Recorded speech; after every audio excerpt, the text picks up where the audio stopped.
السلام عليكم ورحمة الله تعالى وبركاته. بردين سلامينا بعض forever living product ولا ليال ميل والبا adduunka ka joogtaan in sha Allah waxaan isku daynaa inaynu sharaxno kid kamida kidadka ugu muhiimsan ee productska uu soo saaro company-ga forever living product kidkaasina waa Latonin body kidka loo yaqaano kidkaasi wuxuu ka kooban yahay items-kaas inoo muuqda ka koonaha tusaale ahaan oo cirifka u xiga waa conditioning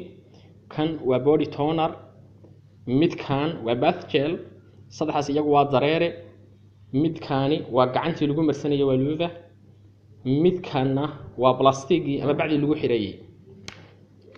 hadaba sidee loo isticmaali karaa ama sidee loo marsan karaa weeye ahmiyada meesha taala waxa loo isticmaalayaa sida tan soo socota si waafaqsan instruction-kiisa ayaad u isticmaalaysaa haddaad doonayso inuu degdeg kuugu jawaabo oo feedback degdeg aad ka hesho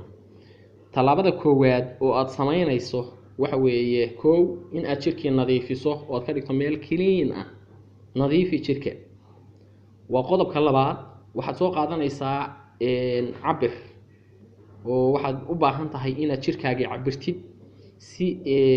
aad u heshid hadhowdii wixii ka dhinmay ama wixii ka dhacay cabirkaas score-ka qoro meel ku qoro mid talaabada saddexaad waxaad soo qaadanaysaa kreenkaas iyo body toner-ka waxaad marinaysaa site-kii ama meeshii aad doonaysay in xaydha laga jaro oo laga gooyo waxa aad marinaysaa muddo adigu waxaad gacantaada ku raab garaynaysaa ama ku masaxaysaa isaga daba celinaysaa 7 ilaa maxaan ku yiraahdaa 20 ilaa iyo 30 jeer baa gacantii dib ugu masaxaysaa macnaheedu ma aha mar walba mid cusub inaad ku dabooqdid laakiin markii aad si fiican u marisid oo ugu wada qoysid gacantii waxaad u baahan tahay inaad jirkii sii mariso muddo u dhaxaysa ama taabasho u dhaxaysa 30 ilaa 20 jeer ama goor qodobka afraad waxa weeye markii aad 20ka ama 30ka goor aad meeshii ku duugto aad ku masaajayso waxaad samaynaysaa bacdaana soo qaadanaysaa plastiga ah waxaad bilaabaysaa marka inaad ku soo wareejiso oo aad calooshii ku dhuujiso iyadana maxaad uga baahan tahay 7 ilaa 8 laab inaad ku soo laabto 7 ilaa 8 jeer inaad saa ugu soo wareejiso ugu soo laabto ayaad u baahan tahay oo ku geejiso haye tonerkii waad marisay bacdina waad ku geejisay maxaad samaynaysaa marka qodobka xiga muxuu noqonayaa sit down and relax anawa in aad fariisatid muddo hal saacna aad ku nasatid halka saac adigu aad shaqo badan aadan qabanin aad iska nasatid ama film daawo ama wargeys daawo ama quraan akhriso ama news dhageyso aday ku taala laakiin hal saac waxba shaqo ah qabanin adoo ku xiran tahay bacda ku fadhi haye maxaa xigi doona qodobka xiga wuxuu noqonayaa in aad bacdi intaad iska furto aad dib isu cabirto oo cabir labaad isku celiso haye waa goorma hal saac ka bacdi maxaad samaynaysaa waad iska furfuraysaa plastigi markaas dib isu cabiraysaa cabirka labaad oo dib isu cabirtay waxaad samaynaysaa cabirkii horeeto iyo ka damba kala jaraysaa hal saac gudaheed buu kuugu jawaabayaa ogaanaysaa waxa ka go'ay taasi waa taa qodobka xiga muxuu noqonayaa waxaad samaynaysaa hal saac oo dambeeto adigoo aan bacdina kugu xirayn ayaad joogaysaa oo maxaan ku yiraahdaa u dhaxaysiinaysaa farqiga markii aad fudhay iyo markii aad dhaqi doontid waxa rabaa hal saac inay u dhaxayso bacda hal saac maxaad suubinaysaa markaan maxaad samayn doontaa halka saac marka ay ku dhacdo oo bacdi inta iska fudhay oo jirkii aad miisaankii aad isxabirtay hal saac dambe aad joogtay markaas waxaad adeegsanaysaa bath gel-ka kelmadda bath waa qubays ama mayrasho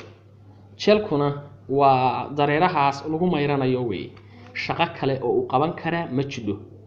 dad baa jira ama qaar baa jira u adeegsada maxaan ku yiraahdaa cream ahaan intii jirka mariyaan bacda kula xira waxaasi waa mamnuuc waxyaalaha keenaya